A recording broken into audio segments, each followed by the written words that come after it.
Hello everyone, in this chapter we will write our NormalMap shader code based on what we understood in the previous chapter. I will go ahead inside the shader dev folder, select the texture shader that we created for the texture mapping, and I will duplicate it. Rename it as NormalMap shader. One thing to keep in mind that this shader is not going to be a complete shader, because the whole point of the normal map is to fake the lighting, fake the detail which we get by the lighting. And we have not understood how lighting is calculated inside the shaders, which we will understand in the later section. But it is good to prepare our shader so that we can just grab the world space normal value and use it in the calculation. So let's double click this normal map shader file. First thing that we will have to do is to change the name.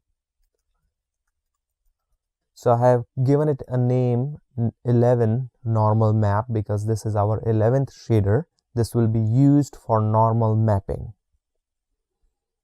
Another thing that we understood in the slide that we will have to use a normal map in order to read the tangent space normal values. So we will create a property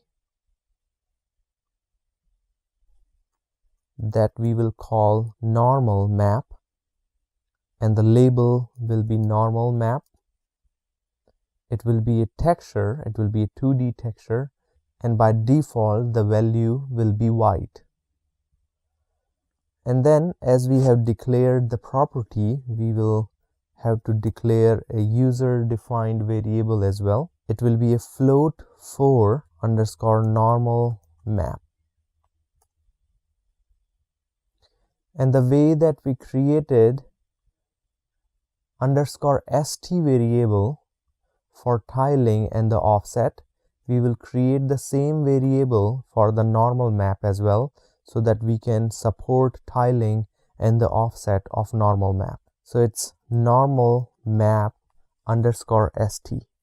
So whatever the name of the property is, after that you add underscore st. We will save the shader.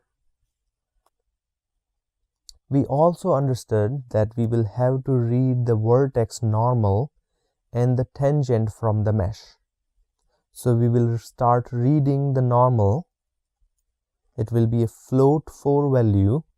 We will name it normal, and the type will be normal type.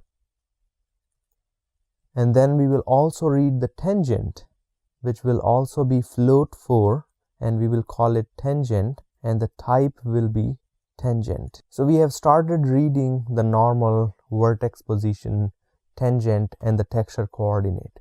Then we will have to pass those values or the interpolated normal, tangent, and binormal value to the fragment shader so that we can build a TBN matrix inside the fragment shader. So in the vertex output, we will declare 3 more variables, which will be float for normal world. We will call it normal world so that just by taking a look at the variable name, we know what information it contains. And the type, we cannot define normal here because for the fragment shader, there is no type normal supported. If we go to the semantics page of MSDN, we see that for vertex shader, we have supported semantic, normal, tangent, position, and few others. But for the fragment shader, there is color, texture coordinate, and V position. So we cannot use tangent and normal directly. We will use a type which supports float for. So we can either use texture coordinate or we can use color.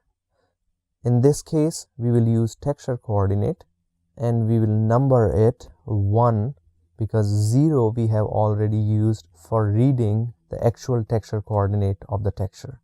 Then we will pass one more value, which is tangent world,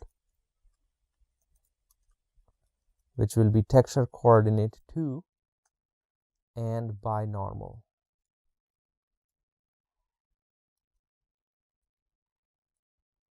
So this is the set of value that we will pass to the fragment function or fragment shader. So we have taken care of the inputs that we need, one from the mesh, another from the normal map. And then we understood in the slides that we will have to convert these values into